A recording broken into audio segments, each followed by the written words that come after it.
Neskorokeri first of all njyewe wakubeshye ngo ngiye kugusengera hari n'igihe ntazajya gusenga. Njyewe nzi abantu benshi bagiye bahabwa amatike ngo bagiye ku musozi bakajya mu mahoteli. Erega abantu bizera Imana mu buryo buri communicated nayo Imana irabimura baba mu isi imitima ihimbariza mu ijuru ubugingo bunezererwa muri Kristo imitekerereze iri combined n'iya Kristo Yesu. Rero umuntu wese wimuwe hari umuhanuzi ukora transfer y'ihumure ry'Imana muri we rituruka muri we akaritransfera mu mitima y'abantu kuko nawe ararifite. Musome Bibiliya, Imana yafashe ku mwuka wari uri muri Mose iwuzuza mu bandi. Noneho fata ku mwuka uri muri uwo muhanuzi uri kuguhanurira urawukeneye, harimo n'uw'inzara hari kugusengera abana batarajya ku ishuri inzu imumereye nabi wowe urashaka ku mwuka umurimo. Urya mwambuzi mwabambanywe ayara utwaranezerwa nanjye umwihebe mubi nkawe untabara umboneze ndaguhimbari za mucunguzi imbabazi wangiriye ukanyeza ibyaha nakoze mu maraso wavuye. Asante Yesu. Amen. Yesu ashimwe bene data nshuti z'umusaraba. Nimugubwe neza ku bwa Kristo Yesu. Tubashimiye ko tubana mu biganiro bitambuka ku ijwi ry'umukanguzi. Mwese abazirikana igikorwa cyabereye igorogota, amaraso ya Yesu abo yagizeho uruhare kandi akadusigira n'ingaruka nziza zo kwitwa abana b'Imana. Mwese turabakire mu izina rya Yesu ku ijwi ry'umukanguzi. Njye ni Marcel nk'ibisanzwe, ndi kumwe na mwene data Jean Kwizera uri kudufasha, kandi turi kumwe na Aniseti nawe turakwakire mu izina rya Yesu. Kubwa neza muri Kristo. Twakire bene data bashobora kuba baje ku ijwi ry'umukanguzi ari ubwa mbere n'abamaze iminsi bataza, mwese mwumve mwikaze. Rero niba mwahageze mukanyurwa, reka tubasabe ibiganiro mu bisangiza abandi. Ni uburyo bwiza bwo gusangira ibyanditswe byera, kandi nyuma y'ibyo nimutagwa isari muzasarura. Reka twongere tubabwire ko tubakunda, kandi niyo sano dufitanye hamwe na Kristo, kuko udakunda wese nta bwami bw'Imana. Rero mwese mwumve mwikaze aho muri. Anise, reka tubasabe n'ubundi nsaba na bene data turi kumwe muri iki kiganiro bategura imitima, hanyuma dusengane tuganire ku mpamvu z'ibyiringiro byacu. Imana turagushimiye, uri Imana y'agakiza kacu, tuguhimbarije amaraso watwogesheje, waritanze ubugingo bwawe ubutanga ku bwacu, wakozesha amaraso yawe. Izina ryawe nirishimwe. Mu isi hari amasoko menshi, hari imigezi myinshi, wari ufite n'ubushobozi bwo kududubiza amazi yo mu rutare. Ibyo turabahamya babyo kuko ibyanditswe byera birabiduhamiriza, ariko ntiwashimye kutwozesha inzuzi, ibiyaga, inyanja ndetse n'amasoko. Washimye ko turi bwozwe n'amaraso yawe. Amen. Witanga ku bwacu, urapfa kugira ngo tuzuke, urangije utuzurisha imbabazi nyinshi. Maze kuzuka ntiwagenda gutyo gusa, uravuga ngo abamaze kwizera icyo nkoze reka mbahe ingwate yuko nzagaruka uduha umwuka wera. Umwuka wera twemeza iby'Imana, turizera, tumaze kwizera udutunganyiriza icyicaro mu bwami bwo mu ijuru. Turagushimiye. None abafite ibyiringiro biteye bityo tugiye kuganira n'abandi bene data, ariko kandi hari n'abantu batarizera ibyo. Turagusabye kugira ngo ijambo ryawe rigire imbaraga zihindura kuri buri muntu wese utwumva, kandi ritere buri muntu gushorera imizi mu byo yizera, kugira ngo ibyiringiro bizima bibonerwa muri Kristo abe ari we ukomeza kutubera urufatiro. Tubyiringiye dutyo ku bwawe none iteka ryose, Kristo Yesu. Amen. Yesu aduhana umugisha. Amen. Amaraso y'ibitambo n'amaraso ya Kristo bitandukaniye he? amaraso y'igitambo yatambwaga n'umuntu, hanyuma kandi agatambirwa umuntu ariko atari umuntu witanze. Hanyuma bwa kabiri nta tungo ryera kuko nta ryacumuraga ryabagaho. Byari bisobanuye ko icyaha kibarwa ku waritanze no kwera bikabarwa ku wabitanze. Ariko uyu munsi aho amaraso ya Kristo n'ay'ibitambo atandukanira, ko ntabwo ya Kristo ntiwayakompara n'ibyo, hari abantu babyibaza batyo, ntekereza ko ariyo mpamvu bibajije. Amaraso ya Kristo ubwayo ashushanya ubuntu bw'Imana, agaragaza urukundo rwa Kristo, kuko ni umwungeri mu rwuri harimo byinshi byatambwa, ariko yashimye kwitanga nka we wera kugira ngo adakomeza gushima kwera kuri mu biremwa bindi, ahubwo kwera k'ubumana aba ariko atanga. Kuko impamvu batangaga amatungo si uko batari gutamba abantu, ahubwo nuko batekerezaga ko abantu banduye. Noneho itungo ridacumura, ritanafite amategeko arigenga aribuza gukora ibyaha, niryo batambaga baryita iryera, ahubwo bakarinenga inenge, ubumuga, cyangwa se kuba ritujuje ubuziranenge. Rero Kristo yaje ashaka kwerekana ko kwera k'umuntu bishoboka. Kwera birashoboka mu gihe isi yari izi ko bitakunda, ari nayo mpamvu umuntu atatambwaga. Yesu we yaje yerekana ko bishoboka. Aratweza. Imana ishimwe. Uyu munsi ni nk'iki twatanga kikaba kimeze nk'igitambo Imana yakwishimira, cyangwa ntabwo ari ngombwa? Birahari. Twebwe ubwacu kwitanga, twebwe ubwacu. Iyo tuvuze twebwe ubwacu n'ibyacu birimo. Pawulo yaravuze ngo mutange imibiri yanyu ibi bitambo bizima byera bishimwa n'Imana, ariko kuyikorera gukwiriye. Gutamba rero imibiri kuba ibitambo ni ukwica ibitunezeza tugambiriye kunezeza Imana, ni ugukora ibishimisha Imana. Iyo mvuze ngo ni ukwica ibitunezeza, hari abantu bagira ngo mu bumana nta bitunezeza bibamo. Birahari, ahubwo ni ukutaryoherwa n'umunezero w'iby'isi turetse uw'agakiza. Imana ishimwe. Amaraso ya Abeli Kayini yamennye, hariho twayahuriza n'amaraso ya Kristo? Ntabwo navuga ngo hari aho twayahuriza, ariko uyu mwanya hari uburyo dushobora kuyagira, kuko aya Abeli n'ubundi nayo ni amaraso y'umukiranutsi, aya Kristo nayo ni amaraso y'umukiranutsi, ariko aya Abeli ararega mu gihe aya Yesu ababarira. Ko Bibiliya irabivuga ngo amaraso ya Kristo niyo avuga ibyiza kuruta aya Abeli. Aya Abeli rero ategereje guhora inzigo k'Uwiteka, mu gihe aya Kristo ariyo atakabwira Imana uti wihora inzigo, abasigaye nabo bakezwa. Imana ishimwe. Amen. Uyu munsi ndagira ngo tuze kuganira ku rukundo Imana ikunda umuntu. Bidashidikanywaho Imana ikunda umuntu, kuko ibimenyetso byinshi birabigaragaza urukundo Imana yakunze umuntu. Iyo wakunze umuntu ku ruhande rw'Imana, iyo Imana igukunze, Imana irakugabira, kandi kuko byagiye bigaragara.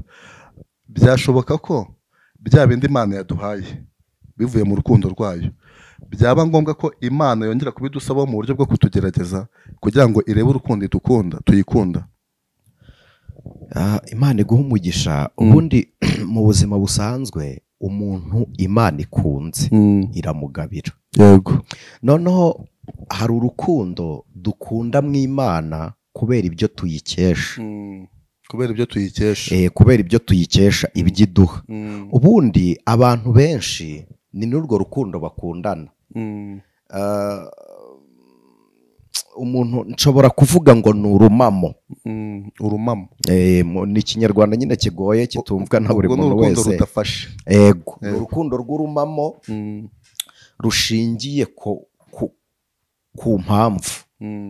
Ariko noneho Imana yo impamvu idukunda nuko yo ari urukundo. Uyu munsi uzasanga hari amasengesho abantu benshi basenga. Mana bikore wiyubahishe, bimenyekane kuri Imana, bimenyekane ko uri Imana. Ni ukuvuga ngo itarabikora nturi umuhamya w'uko ariyo. Kabiri, itabikoze nturi capable yo kuvuga ko ari inyacyubahiro, ahubwo ugiye kuyitegera mu byo iri gukora. Ugiye kuyitegera mu byo iri bukore. Noneho rero nayo iyo imaze gukora kugira ngo iducure, iduhindura abantu batari ab'isi, ishingiye ku bifatika dufite irabidusaba. Ntabwo ibidusaba kuko ibikennye, ahubwo ni uko kwitanga dukora mu byo dufite twahawe n'Imana. Ni igisobanuro cy'ingano n'ikigero ugezemo wizera Imana. Ni igisobanuro cy'uburyo umuntu yizera mu Imana, kuko iyo wizera Imana uba uri redi gukora buri kintu cyose ikubwira, ikintu cyose iri bugusabe. Rero hari ikintu kidutandukanya n'isi, ni uko dukora ibihabanye n'iby'isi. Mu buhe buryo? First of all, isi ntiyizera Kristo, twebwe tubaye abizera. Noneho nubwo turi abizera, ntibidukuye mu isi, ntibinadukuye mu mubiri, dukomeje kwambara umubiri n'aba batizera nabo bambaye. Niyo mpamvu Imana iri budusaba uburyo tuwukoresha bitandukanye nabo, kugira ngo imibiri ibitse agakiza ka Kristo igire itandukaniro n'indi mibiri itari iy'abizera. Kabiri, bwa kabiri, hahandi turi ni rusange, kuko abantu bizera dufite icyicaro mu ijuru, ariko ntabwo ariho turi mu buryo bw'umubiri. Mu buryo bw'umubiri turi mu isi. Isi turimo rero dutunga ibingana n'iby'abandi batunga, babikoresha mu buryo bwabo bubanezeza, bakurikije icyo bashaka kugeraho, sibyo? Ni ukuvuga ngo natwe rero Imana itwereka ibyo dukora kugira ngo tubikore mu izina rya Kristo, tubikoresheje iby'Imana yaduhaye. Urugero, niba Imana ije ikabwira Aniseti, ikambwira ngo ndashaka umwanya wawe. Impamvu Imana ishaka umwanya, ishaka kunyokipa kugira ngo ntaba mu bindi. Bwa kabiri, kugira ngo irebe ko bimwe byari kunezeza ndi bubirutishe wa munezero wo mu bumana. Ntabwo ari ukungerageza komuteri kugira ngo ntsindwe, ni training, ni ugutozwa. Nituza kubyita ibigeragezo, turaba umuntu uri butsinde iki kigeragezo aragira ngo atsinze Imana. Oya, ni nk'uko umwarimu wakwigishije imibare aguha exercise, sibyo? Ntabwo ari ukugira ngo umutsinde, ahubwo ni ukugira ngo arebe uburyo uhagaze mu isomo, ikigero cy'ubwenge bwawe. Noneho tugaruke ku Mana. Imana ntigiye kugerageza ubwenge kuko irabuzi, ahubwo irashaka gukoresha imirimo yawe nk'indorerwamo wowe wireberamo, ngo umenye ikigero ugezemo. Kuko umwarimu mu ishuri afite ubushobozi bukora ku mwana akavuga ngo yazatsinda n'uyu n'uyu, sibyo? Kuko azi capacity yabo, capacity intellectual yabo. N'Imana rero iratuzi, ariko kugira ngo rero wa mwana mwarimu atamuha amanota nta examen yabayeho, bikitwa kurenganya uwatsinzwe. Bikitwa kurenganya uwatsinzwe, cyangwa se gutonesha uwo utsinze atakoze. Biraba ngombwa ko twese dusangira examen. Iyo examen rero ni examen of course ko nigeragezwa, sibyo? Niko mu Kinyarwanda babivuga, nigeragezwa. Noneho iryo geragezwa rero rigambiriye iki? Rigambiriye gusohora urwego, cyangwa se kugaragaza, kuronshinga urwego wowe wakoze ryageragezwa uhagazeho, wowe watojwe ikigero ugezeho. Noneho rikanagufasha kutajya impaka kuvuga ko warenganye, kuko ni wowe wikoreye. Imana rero iduha igeragezwa kugira ngo itwereke ikigero cyacu, noneho icyo kigero kikanajya ku mugaragaro tubigizemo uruhare. Ibikora kugira ngo igaragaze ikigero cyacu cy'urukundo dukunda mu Imana, ikigero cy'uko twizeramo, ikigero cy'uburyo duhagaze, ikigero cy'ibyiringiro,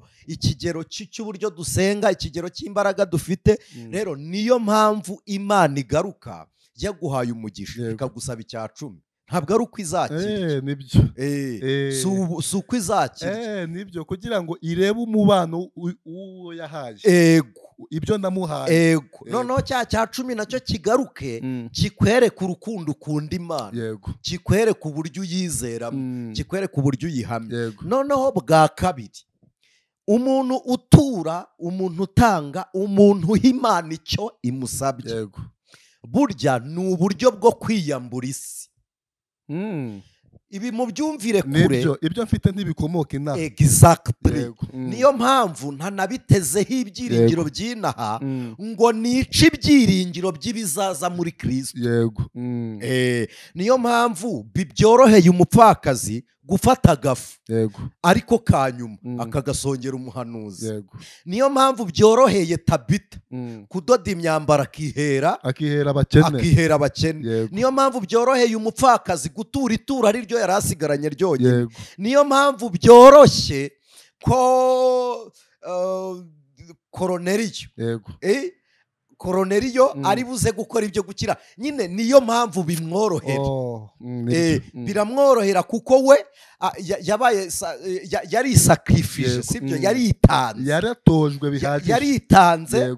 Imana imaze kumwakira ityo, nawe umutima we unezerererwa kuramya no guhimbaza Imana. Umuntu wese wizera, w'umunyamwuka, w'umunyempano, umuntu mu cyiciro icyo ari cyo cyose arimo mu buryo bwo kwizera Kristo, utaragera ku rwego rwo kubohoka kw'ibifatika, ntabwo araba umuramyi wo guhimbaza Imana. Utarabohoka ku rwego rwo ku kigero cy'ibifatika, ntabwo araba umuramyi wo kuramya Imana, kuko Imana ntishaka amagambo mbere y'ibikorwa. Ubwo birumvikana ko n'ibyo twahaye bishobora kutugira imbohe. None se Marcel, reka nkubaze, ari ukuvuga no gukora hagora iki?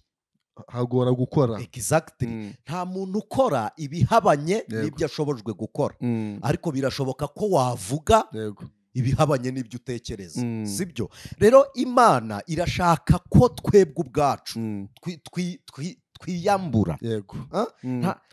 Ibi mubyumve muri icyo kinyarwanda, twiyambura ibituremerera. Ibyutse mu gitondo, iragiye igeze kwa Aburahamu, iramubwiye ngo ndashaka Isaka. Kandi Isaka niwe Imana yasezeranyije Aburahamu ko ari mwe izamuhera umugisha. None irashaka Isaka, iravuze ngo na wa mugisha nagusezeranyije ndawisubije, nawo ndawushaka. Mu yandi magambo rero, niba Aburahamu sogokuru w'abizera ashobora gutamba Isaka, Bibiliya iravuga ngo yari yizeye ko azamugarurirwa nk'uzutse. Niyo mpamvu atatinye kumwica. Amen. Niba Aburahamu adatinye gutamba Isaka, wowe utinye kubara icya-10, utwandikiye muri komenti ngo nimunsubize. Uti nimumbwire, uti icya-10 bagitanga bamaze guhemba, icya-10 bagitanga bamaze guhaha. Hari abantu bagira ayo makonfiziyo. Icya-10 bagitanga, ntabwo icya-10 ari ibyo usaguye, ntabwo ukibara ukurikije ibisagutse. Icya-10 ukibara ukurikije ibyinjiye, inyungu yaje.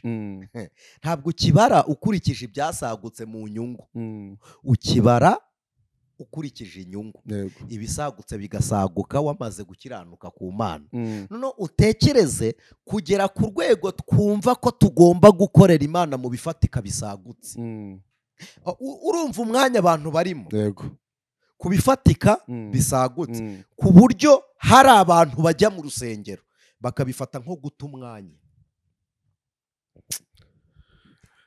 Uzasanga ku ijwi ry'umukanguzi hari abantu baduhamagara akambwira ngo nabonye ngo nta yindi nkunga nabatera, ngo nanjye nakoze subscribe. Reka tuvugishe ukuri, subscribe yagusabye ubuhe bwitange ku buryo uyumva nk'inkunga? Nyine ni ubuhe bwitange ku buryo wumva warakoze inkunga ntacyo utakoze? Ku buryo hari umuntu ufungura inyigisho ntayumve, akavuga ngo uyu ngo ni mushuti wanjye, ngo reka nsiga mucuranga kuko mfite interinete, ngo yinjize. Ibyo nagombaga gukora ndabikoze. Ngo ndabikoze. Nta mwanya bafite wo gutanga ngo bawuhe Imana, bumve ijambo ry'Imana. Ku rwego tugeze mu gihe cy'ubuyobe, ni hahandi njya mabwira ko nta muntu njya nsengera, njya nsengana n'abantu. Udafite umwanya wo kugira ngo dusengane, nta mwanya ngira wo kumusengera, sibyo? Kuko ntabwo nzi ibyo urimo, sinzi uwo uriwe. Umpamagaye kuri telefone ntituziranye, ngo ninjye gupfukama ngo usengere. Ndapfukama wowe uhagaze, amavi anjye uhagaze, uhagaze, pfukame wicaye. ndeke kurya uri mu maburushete wagiye kurya inkoko. bene uwo muntu azakubwira ko aricyo wahamagariwe. Ntabwo nicyo Imana yaguhamagariye, nicyo yagusigiye kutwitaho. Imana iguha umugisha. Insiga ntibari bahari, ntabwo bazi icyo nasigiwe, nta nubwo bazi icyo natumwe. kubera iki se yumva ko ari we natumweho? bene ibyo bintu nutabikora rero bazavuga uti Aniseta asigaye yiyemera, Aniseta yizamuye mu nzego, Aniseta twari dusanzwe tuzi. pa complexe mon amour. ibi mbibabwije ukuri, nta mukozi w'Imana wizamura ahubwo arimanura. Nose twebwe twarazamuwe, uretse ko nta n'umukozi w'Imana ucirira. Gese ndishyira hejuru kandi ariho nashyizwe, ahubwo twimanurira guhura n'abacishijwe bugufi. naho ubundi Imana yaradukunze idutoranya muri rubanda, iturobanura mu bisi, imenya amazina yacu irayadesida. urumva imeshoninga our name, iravuga ngo ni Jeune Kwizera, ni Marcel Bizimana, ni Aniseti Habiyaremye, niyo mugabo. Imana shoninga my name, iravuga ngo ni wowe ndaguhamagara, ndagutoranije. urambwira ngo ndaciriritse gute? ntabwo kumenya urwego rw'icyubahiro Imana yaduhaye, ntabwo turumenyera mu batwubaha. oya, nta nubwo ruba degrade dukurikije abatumefiye. oya, icyo cyo mukibagirwe. noneho ikintu gihari ni iki, kumbwira ngo nicyo nahamagariwe. ndi umugaragu wa Kristo. icyo mucyumva, amudouros, nge ndi douros munsi y'ukuboko kwa Kristo. ntago ndi umugaragu w'abantu mu nzira ijya kuri Kristo, nge ndi umugaragu wa Kristo mu bantu duhamagarirwamo. bivuze iki rero? bivuze ko nkorera Kristo, ndakorera umuntu. niba ndakorera umuntu rero, winyicisha inzara wagombaga gusonza kugira ngo umenye ko wasenze. niba ndakorera umuntu rero, winzamura umusozi wagombaga kujyaho kugira ngo wumve ko wasengewe. niba ndakorera umuntu, wintegeka kugusomera no kukubwiriza kugira ngo wumve. uwo wagutumye ahanini ko uzasanga ari wowe wungutse, ubusabane bwawe n'Imana buzazamuka, hanyuma uwagutumye we. none se ubundi uretse ubuyobe reka nzamuke njye gusenga. hafashijwe nde? hafashijwe uwasenze, uwasengewe. hafashijwe uwasenze. none se ubundi uretse ubuyobe bwiza, aho kugira ngo umuntu agusengere kenshi, muzasengane kenshi. sibyo? hari abantu batagira umwanya. ntuhaye Imana umwanya. n'ubwenge bwawe ntiburi concentre ku Mana, buri concentre ku muhanuzi wagiye kugusengera. aho ni hafi, inshuti yanjye. aho ni hafi. ni nk'umuntu uzi gukuramo no kugabanya, akaba atazi gukuba no guteranya. yarangiza akambwira ngo azi imibare. ntabwo yaba afite imibare yuzuye. murakoze. niko bimeze rero abasengerwa badasenga, niko bameze muri uyu muhamagaro wa Kristo. bameze nk'abakuramo bagabanya. buriya byashoboka kuba wasengera umuntu we arimo kwivuguta, wowe urimo kumusengera. ntago bikunda. ibi bintu uko byakuze nyine neskorokeri. ibi bintu byarakuze bigera ku rwego. brother, neskorokeri. first of all, njyewe wakubeshye ngo ngiye kugusengera, hari n'igihe ntazajya gusenga. njyewe nzi abantu benshi bagiye bahabwa amatike ngo bagiye ku musozi, bakajya mu mahoteli. njyewe nzi abantu tuzi bagiye bavuga ngo tugiye. none se nta wuzi se wabeshya abantu ngo agiye kuri Prayer Mountain Uganda bakamusanga mu mujyi, kandi bamuhaye amatike ajyayo.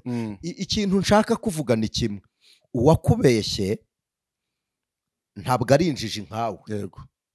icyo ari buzire ni kimwe, nuko yakubeshya abyitirira izina ry'Uwiteka. icyo kizatuma imukindura. noneho icya kabiri, nuko nawe bakubeshye guhaga utigeze wikanjira. bakubeshye guhaga utamize, bakubeshya guhaga utakanje, bakubeshya guhanga nta n'umuhumuro.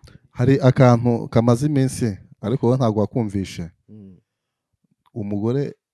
umugabo yitabye Imana, amusigira imitungo. maze kumusigira imitungo, haza agasore kakiri gatoya. ya mitungo yose karayirya karayimara. bagera no mu gihe bafata amakredi mu Rwanda. yego, kwishyura kredi biramunanira. bimaze kumunanira kuko wa musore yari amaze kugwiza ibyo yashakaga, arigendera. noneho wa mugore ngo ahumuka agiye gushaka umuhanuzi ngo umufasha gusenga, hanyuma ngo bya bindi wa musore yatwaye ngo bimugarukire. Umuhanuzi aramubwira uti rero nzamara igihe kinini gusengera, urumva nta kandi kazi kandi mfite, ukwiye gushaka uburyo uzaba unyitaho, hanyuma nanjye nkaba mu bihe byo gusenga. Rero uwo mugore yagiye kubaza uwo muhanuzi aho bigeze, aramubwira ngo Imana irambwiye ngo umugabo wawe reka ngumye musengera azagaruka. Kuki? We ntafite umwanya wo kwisengera, ahubwo we yashatse umuhanuzi azajya yitaho, hanyuma akamufasha gusenga bya bindi akabigaruza. Umuhanuzi amubwira ko bizaza. None se uwo mugore uvuze ko yaje guhumuka ate? Ngize amatsiko yo kumenya we nyine yaje guhumuka. Uburyo mbyise guhumuka, we nibwo yagiye yakenera Imana, hanyuma gukenera Imana ayikenera mu muhanuzi. Rero reka mbabwire ntibababeshye, Imana ntinegurirwa izuru. Njyewe Aniseti navunitse, niyo wangirira impuhwe ntiwancumbagirira. Ubwo no ubabara, wowe ni wowe ububabara. Yes, niyo wangirira imbabazi ntiwancumbagirira. Kuba utancumbagira rero ntibitumye ko utangirira imbabazi. Icyakora wansindagiza, yego, nakwishingikirizaho nkageraho ntari kugera, imvune itababaye. Nuko gusengana n'abantu kuruta gusengerwa. Yego. Bene data, ikibazo cyawe ni icyawe personnel wenyine. Icyo Bibiliya itubwira ni ugufatana mu maboko, sibyo? Ntabwo erega Anise turi kugusengera we ninde? Wese nta bibazo agira. None se ntabwo nababwiye ukuntu hari abantu bampamagara, akampamagara ambwira ikibazo, yego, njyewe icyo ndimo kiruta icye. Yego. Ese kuki mwifata nk'aho abahanuzi, abavugabutumwa, abapasitori, abapotre n'abaprofeti, kuki mwifata nk'aho ari Imana aribo bazabizana? Kuki? Erega umuhanuzi niyo yahanura ibizaba by'Imana ntabwo ari ubisohoza. Si ujya kubikura iyo biri, ntabwo ari ubisohoza. Sibyo? Rimwe na rimwe muri no kubasaba ibirenze ibyo nabo bagira. Yego. Nubwo atari ko kwizera kuri, kuko kwizera umuntu ashobora kuguhanurira icyo atazabona, ashobora no kuguhesha icyo adafite, kuko afite ububasha bwinjira mu bubiko bw'umugisha w'Imana. Ariko ikintu gihari ni mukire ubujiji bwo mu mitekerereze. Iyi ni koroni. Ese reka tugaruke ku mwenda wari ukingirije ahera. Ni igisobanuro cy'uko uriya mwenda umaze gucika abatambyi barababuza akazi. Noneho utaraharenga, abatambyi umwenda ukingiriza ahera umaze gucikamo utabutsemo kabiri, bawudoze inshuro 46 bawugerageza. Yego. None se ubutambyi bwabo barabubuza. Yego. Batungwaga n'ibyo ku gicaniro. Kubera iki? Kuko bahoragaho bagakorerwa ubufindo ngo binjira ahera. None nta bufindo bugihari, ahari ahera hagiye ku karubanda ikintu gitangaje. Umwenda watabutsemo kabiri, buri muntu wese abona ahera ntiyapfa. Mu gihe umutambyi wajyaga ahera cyane, yabaga afite ubwoba bwo kugwayo. Ntibatekereza ngo kuki abahabonye natwe tuhabonye nta bufindo tudapfuye. Ntibatekereza ko Imana ikuyeho ikici hasize icyeza, ubuzima, hasize ubuzima, idakize igituma bapfa. Bajya kudoda umwenda, aravuga uti ubutambyi bwaba bushize. Badoda umwenda. N'uyu munsi rero hari abantu bakiwudoda. Awudoda akakubwira uti Imana ntiyavugana nawe, ni njye. Burya bari kudoda wa mwenda, ninjye muhesha w'ibyawe, ninjye muhesha w'ibyawe. Burya bakiri kudoda wa mwenda wahera, ariko watabutsemo kabiri ku bushake n'amahitamo y'Imana. Kandi Kristo arabyirata. Ibyanditswe byera birabihamya ngo umwenda ukingiriza ahera watabutsemo, buri wese agereyo, kugira ngo buri wese yigerereyo. Uyu mwenda watabutsemo kabiri ni ikimenyetso cy'uko si ngombwa gukenera umuhanuzi, ahubwo wowe ubwawe bwaba umwe ufitanye n'Imana, wowe noneho renga kuri wa mwenda watabutse, noneho nawe injirayo, ugereyo. Si ngombwa ngo amaso yawe aherere ku muhanuzi. Njyewe ndi umuvugabutumwa, ndi umubwirizabutumwa, ni impano z'Imana ndazifite. Impano z'umwuka izikoreshwa ndazifite kandi nshimiye Imana. Amen. Ariko reka mbabwire impamvu umuhanuzi ariho mu isi, nuko harimo ibipfamatwi bitumva ijwi ry'Imana. Igihe wakeneye umuhanuzi ujye umenya ko ari uko amatwi yawe adakora. igihe ukeneye umuntu ukubwiriza ubutumwa bwiza ujye umenya ko ari uko umutima wawe wininiye, ubwo ntiwumva nta exact. ni iki gituma abahanuzi bariho? ni ukugira ngo bakure ibiri kure y'abantu, biri mu bumana babyegereza abantu b'abahanuzi begereye, kuko umuhanuzi ni umuntu. impamvu Imana imunyuzemo ngo ibwire umuntu ni ukugira ngo uganire n'umuntu face to face, sibyo? rero niba bigombera kuhura n'umuntu, Imana iri kure. ibi bintu exactement, ibi bintu mubyemere gutyo. impamvu mushaka abahanuzi ni uko muri kure y'Imana. hari indirimbo ivuga ngo nta yindi nzira tuzabona ijya mu ijuru keretse inzira y'umusaraba. kuki twese tutari gukanguka amaso ngo tugane iyo nzira, ahubwo tugashaka guca muri iyo nzira duciye muri aniseti? ahubwo banza umenye ngo uyu muntu ndi gushaka mu Imana yayibonye bigenze bite? we yayikuye, yarayiguze, yarapfuye arazuka. ni iki cyabaye kuri we kitakubaho? ntabwo kuvugana n'Imana ntibisaba guhamagarwa, ntabwo bisaba imbaraga nyinshi z'umuhamagaro, bisaba kwizera no kwikura mu gahugi, mu biguhugije, sibyo? ntabwo njyewe ndi kudegrada agaciro k'umuhanuzi, kuko Imana imutoranya uri maso. of course iki cyo nimushaka mucyemere, Imana itoranya umuntu uri maso.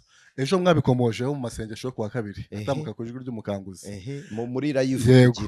twibutsa abantu ko tugira live, iteraniro rya live rya Ranshawa ritangira saa 6 kuwa kabiri na saa 6 kuwa kane. mwabivuzeho muvuga kuri Aburahamu uburyo Imana yamuhamagaye mu gihugu cyari kimuye Imana, bacuruza Imana. hanyuma Aburahamu agira amatsiko yo kumenya Imana yarimburishije isi umwuzure. mwaravuze ngo umuntu ntekerejeho isi itari ikinkeneye, batakinyibuka, uwo muntu agatekereza Imana yakozweho na Aburahamu mu isoko ry'ibigirwamana iwabo babibumba, mu isi yirukanye Imana, mu mujyi w'abacunnyi n'abapfumu. itekereza inezezwa no kubona Aburahamu yitekereje, hari umuntu yitekerejeho, uyibutse. bikuye ku ijambo mwari muvuze ngo Imana ikorana n'umuntu uri maso. Aburahamu yaratekereje gusa, haravuga ngo ya Mana yabanye na Nowa. kuyitekereza gusa abandi barayiretse, sibyo? byatumye Imana imubwira ngo reka nkwihishurire. iramubwira ngo kugira ngo umenye nuko wimuka. hari ahantu utamenyera, kugira ngo nguhe umugisha ni uko uva hano. hari ahantu ntawe uguhera, sibyo? iramwimura, iramwimura. icyo navuga guhitinga, iramuzamura. hitingi nimuze kubyumva muri uru rurimi rwa hiti, ni ukwimuka kwa exodia. muri histoire yavuga hitite, niho nk'uyiryo hitingi, sibyo? iyo hitite y'abakarudeya, kwimurwa, abimukira, Imana iramwimura. umva uko Bibiliya ivuga ngo yarabashimye irabimura. erega abantu bizera Imana mu buryo buri communicated nayo, Imana irabimura. baba mu isi imitima ihimbariza mu ijuru, ubugingo bunezererwa muri Kristo, imitekerereze iri combined n'iya Kristo Yesu. rero umuntu wese wimuwe ntabwo akenera umuhanuzi, ahubwo asabana n'Imana ituye muri we. urumva bene data, ntabwo ni degrada, ndi umuhanuzi w'Imana, sibyo? ndi umuhanuzi w'Imana, ariko ntabwo urufatiro rwubatse kuri twe, ahubwo umuhanuzi yubaka ku rufatiro rw'abahanuzi n'intumwa. abizera bakubaka ku rufatiro rw'abahanuzi n'intumwa. urufatiro rw'abahanuzi n'intumwa rwubatse kuri Kristo Yesu. rero niba wubakiye ku muntu utubatse kuri Kristo, uzeshuwa. dore ahantu biteza amakuba, bwa mbere bikenesha umuhanuzi. kubera iki? muri Afurika ntabwo abantu bazi kwishyura umwanya, sibyo? ni umuntu ugutuma wagarukana ubutumwa ugasanga ari kunywa icyayi akakubwira ngo nibagusukire amazi. hari rwose, hari aho ugera ugarukanye ubutumwa bakakubwira ngo karaba ku ntoki urye n'ibi byari bisigaye. ko ari ibyo byari bisigaye, wowe ukaba ufite abo usagurira. uzabasagurira iki mu gihe uri kurya iby'abandi basigaje ku meza zabo? bitera ubukene. dufite abahanuzi beskorotse, nyamara bari abana beza, bari abanyamasengesho, ahubwo ntibamenye gukoresha igihe cyabo. Bashatse kwitangira abantu muri bwa buryo bubeshywa. Nzazamuka umusozi ngo usengere, dusengane. Nyamara ba bantu ntibamenye ituro rya bamenya. Iri turo rya bamenya, umuhanuzi uryaka njye sinjya mu bureyiminga. Ibi mbipfa n'abantu, kuryaka nibyo bibi, ariko kutarihabwa ni akarusho. Kuryaka wowe ukarisaba ni bibi, ariko kudahabwa ituro rya bamenya kandi uri bamenye ni bibi kurusha kuryaka. Akozwe ku mutima. Exactly nyine. Ni nacyo gikwiriye. Ubundi umuntu wese ujya kwa bamenya agomba kwitwaza ituro. Byanze bikunze. Ni itegeko rya Bibiliya. Yesu amaze gusengera ababembe, barakiza. Arababwiye ngo nimugende mwiyereke umutambyi, mutange n'ituro ryo kwihumanura. Ni Yesu ubakijije. Kuki se atababwiye ngo nimwahumanutse, akababwira ngo hari n'ituro ryo kwihumanura? Biravuze ngo wakoze wibagirwa gusinya ko wiriwe mu kazi. Iyo ugiye udatuye, sibyo? Hari abantu bagiye kuvuga ngo ntarifite se. Nuko abantu bagiye kuvuga ntarifite aho uriboneye se. Aho uriboneye wigeze wibuka ko hari uwo mwasenganye utarifite? Imana ishimwe ko nta muntu njya nsengera, ntabwo njya nsamuka imisozi aniseti ngo nzamukanya n'umuntu butayi, dore mbayeho. Ese ubwo ni nk'abangahera simbizi. Ngira ngo nagiye wabujyanye icyifuzo cyawe cyane rwose, kuko buri wese aremererwa ku cyo gikunda kuruta uko nkunda abantu. Mbona niko nteye, abantu bari buze kunyatuza bihangane, ariko nikunda kuruta uko nkunda abantu. Kuko Bibiliya iravuga ngo kunda mugenzi wawe nk'uko wikunda. Ntabwo nagukunda rero ntarikunda. kugira nyine. None se formule y'urukundo nge nkunda Jane nuko nikunda. None se nagukunda ntikunze? Ahubwo se waba urukuye? Naba ndukuye. Bibiliya iravuga kunda mugenzi wawe nk'uko wikunda. Ubwo se habanje wowe ubwawe wowe wikunda. Murakoze rero. Imana ibahe umugisha. Amen. Rero bene data nshuti z'umusaraba ntimuyobe. Gusengerwa ndabyemera muri iyi context. Umuntu ugiye kugusengera umwanya agiye gutanga. Umwanya agiye gutanga afata mu bibazo byawe. Reka turebe, urarwaye. Uwo mwanya dogiteri yawuguha for nothing. Ufite urubanza, umwavoka yagutega amatwi gutyo gusa. Noneho ahantu bitandukaniye rero nuko umwavoka aragutegeka ibisabwa, dogiteri agutegeka ibisabwa, ariko ku muhanuzi urahitamo uko ushoboye. Noneho kabiri, uba uramije n'Imana. Reka guturira umuhanuzi ni ugufungura icyumba cy'ububasha bw'Imana muri we. Ibi muzabimenye. Reka impamvu abahanuzi babasengera bakabahanurira amakuba nuko bashonje. Ni ukuri kw'Imana. Muzaperereze murebe, abahanuzi bashonje ntibahanura kimwe n'abahazi. Ntabwo bishoboka. Ndaje mbivuge, ubu muraje mugakate, mubonye utuntu turi butrendinge. I'm used to it. Fear not rwose, nta kibazo mfite, ariko icyo nshaka kubabwira ni iki. Umuhanuzi ushonje ahanura amakuba, icyo ni icya mbere. Hari ikirere cyo gutegeka atinjiramo, arajya gutegeka ate kandi afite ikimuboha? Ni icyo afite. Afite iki? Umuhanuzi ushonje ntagira ubutware. Cyakora arerekwa. Umuhanuzi ushonje arahanura, arerekwa, ariko ntagira ubutware bwo kuguhesha ibyo yakweretsweho. Hari umuhanuzi ukora transferi y'ihumure ry'Imana muri we, rituruka muri we akaritansfera mu mitima y'abantu, kuko nawe ararifite. Musome Bibiliya. Imana yafashe ku mwuka wari uri muri Mose iwuzuza mu bandi. Noneho fata ku mwuka uri muri uwo muhanuzi uri kuguhanurira, urawukeneye. Harimo n'uw'inzara, hari kugusengera abana batarajya ku ishuri, inzu imumereye nabi, wowe urashaka ku mwuka umurimo. uzi koko mise numva koko bitera ubukene. Ariko Mana nyagasani, ndabyumvishe rwose. None se reka nguhe urugero. Reka mbaho urugero, abantu mwese munkurikiranye mu nyumve. Itorero ribamwe abahanuzi ritagira abigisha b'ijambo ry'Imana, uzarebe ritunga inzahare nyinshi. Kabiri, n'urijemo akize bigenda biyoyoka kirigeramo. njyewe nahita nguha urugero, hari imisozi runaka nzi yabaga haba abahanuzi. Uyu munsi se nakubwira ngo uwateye imbere ni bangahe? None ukumva ngo Ibunyanaka wari umuhanuzi, tuzajya Ibunyanaka hari umuhanuzi, tuzajya Ibunyanaka hari umuhanuzi, ugasanga uko wamusize nyuma y'imyaka 5 iyo ugize amahirwe usanga cyakora akiri umunyamasengesho, ariko hari igihe usanga nawe byaramurambiye. None se iki kizimya izo mpano, kizimya izo mpano ni ugusaba, gutentebuka, sibyo, no kubeshya.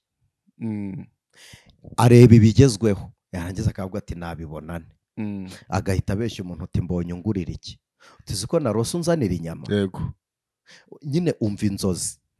Bene uwo niyo umuhaye akazi, bucya uri bosi, ku mugani wa mugabo watuganirizaga ejo, bucya uri bosi akubwira uti bosi narose, ntashobora kumenya igisobanuro cy'uwuriwe. Inzara yica amaserire y'ubwonko nshuti yanjye, sibyo? Kandi nta muhanuzi werekwa biruta ingano y'ubwenge bwe. Ariko ndatangaye, ntabwo ushobora kwerekwa ibiruta ibyo utekereza. Noneho n'umuntu bitangiye gusohoka mu mitekerereze ye arakubwira ngo mbonye ibintu ariko sinzi icyo bisobanuye, ngo reka nkubwire umwuka gusobanurire. Umwuka ntiyigeze abimbwira, ni wowe wabibwiye, none urabimbwiye ngo umwuka nsobanurire.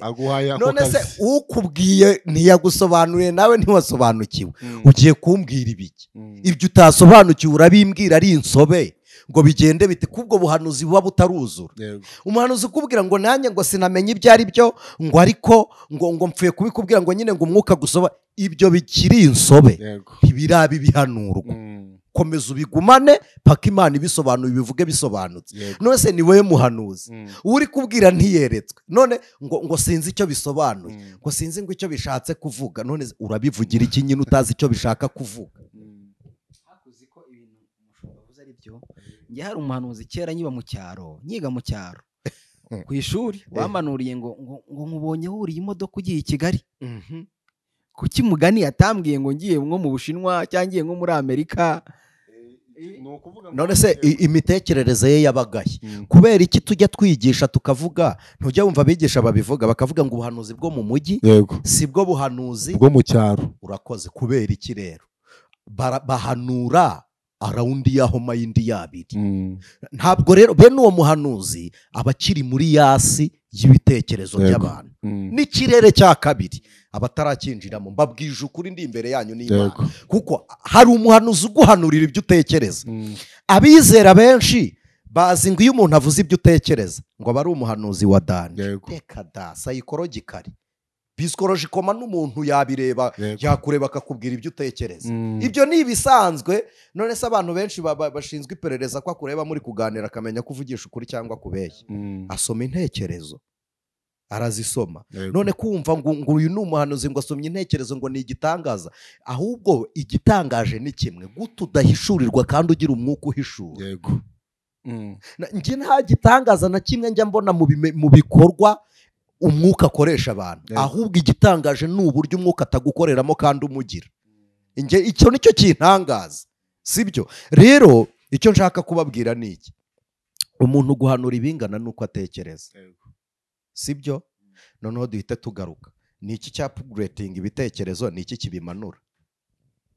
Situation y'umuntu imanura ibitekerezo. Musange mu makuba rero, ntibiba bigihari. Musange mu makuba arahanura ibiki? Nta makuba n'ubundi. Sawa rero. Noneho murebe Bibiliya urunyurane. Reba ubuhanuzi Yona yahanuye. Yona muzi uko avuka, ni umwana w'imfubyi, sibyo? Muribukanye najya kubwira Elisa ngo umugaragu wawe yari umuhanuzi, Yona ni mwene Obadiya, sibyo?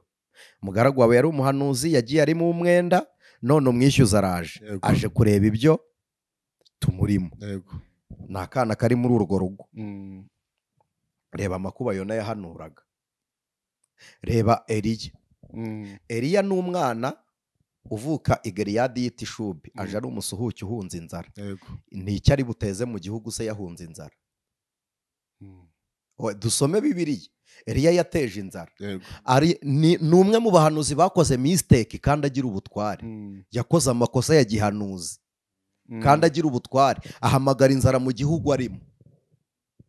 yego yes. Icya kabiri, ku musozi Karumeli yamanuye imvura nawe akiri mu nzira. yego musome Bibiliya ngo atambika ku igare arihuta, yirukanka agasiga ikiza imvura ahamagaye. ibyo yihamagariye none se nyine yirukanka agasiga iki nyine imvura nyine ahamagaye, abigizemo uruhare bigiye kumubaho, none agiye kurushya ibihaha yiruka kandi afite ubutware muri we. none se ninde ufite iyo mayindi nyine? niyo umuntu uvuka muri izo situwasiyo. reba Elisa. Elisa yari umwana w'umukire, Eliya yamuhamagaye Elisa nta nzara ari guhinga. urumva? reba Elisa umunsi na Gehazi abona ingabo, Elisa yarahindukiye arakomeza ariryamira, hasanzwe nta stress. aramubwira ati Imana igukore ku maso urebe abaturwanirira. mu gihe Ahabu yacebuye mu gitondo abyukira kwa Prito Eliya yacebuye abyukira kwa Ahabu, Elisa mu gihe Namani yamusangaga ntiyigeze ajya guhura nawe. yatashye batabonanye. yaramubwiye ngo genda ukore ikikuzanye. we nta mashyushyu yo kujya guhura n'abatware, ariyizi azi ko iwabo hari hafatika. nyine abakomeye si ibyiringiro bya Elisa. ntabwo turi mu mubwire yibire muri Yorodani. ingabo zije aravuga ati nimwicare babagaburire. afite aho kugira ngo arye agatsima k'umupfakazi nka shebuja Eliya, warabagaburiye. urumva itandukaniro. yabuzwaga n'iki gukora ibitangaza 14 si umwuka n'umwe? ntago ari umwe. situwasiyo se ni imwe? ntago ari imwe, kavukire si imwe. ariko murasetsa.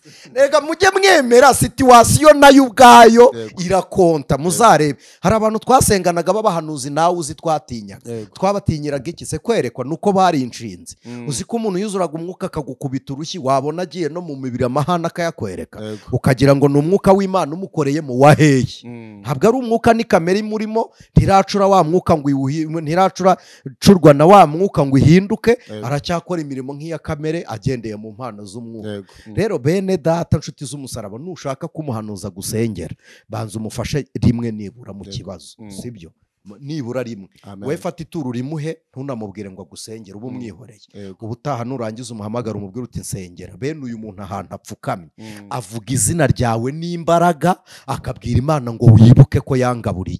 ikintu gitangaje, iyo ubikoze gutyo ntabona umwanya wo kukweskoroka, kuko abazi ko yakweskoroka atakweskoroka ntabwo yagusonzana. ariko mujye mugira ubwenge. Imana ishimwe. amen. Anise, turi kugana ku musozo. ni ryari wamenya ko Imana iri kugusaba ku byo yaguhaye? ni ryari wamenya? ni igihe Imana ikweretse ababikwiye. ikweretse ababikwiriye. ni igihe Imana ikweretse ababikwiye, ibagushyize imbere. mu gihe Imana yaguhaye ibiryo ikakwereka abashonje, ntugire ngo ibiri kugira ngo ugire impuhwe z'inzara, biri kugira ngo ubafashe gusonzoka. hanyuma urekure ku byo yaguhaye nawe uhereza abandi. cyane rwose. Imana iguhereze umugisha. amen. reka tugane ku musozo w'iki kiganiro. Imana ibahe umugisha. reka dushimire bene data twari turi kumwe muri iki kiganiro, kandi ibiganiro by'ijwi ry'umukanguzi ntakagaruka. amen. turabashimira rero uburyo mubana natwe, kandi tuboneho umwanya wo gushimira Aniseti ndetse na Jeanne Kwizera. mwese turabashimiye. reka dusoze. Mana, turagushimiye waduhamagariye gukora umurimo wawe mu isi, kandi uyu murimo niwe utubeshaho, niwe udutunga, uduhera umugisha muri wo. nsengeye bene data bacogojwe nuko bawukoze bakawukora nabi, kandi bakagusha abo bahuriye muri uyu muhamagaro, bigatuma bawugiriramo ingaruka mbi. ubaramburira ukuboko kw'ibyiza, umurima wo muri uyu murimo uwubaheremo umwero kugira ngo batunde imiba. bisenze ku bwawe none iteka ryose, ku bw'izina ry'Umwami wacu Yesu Kristo. amen.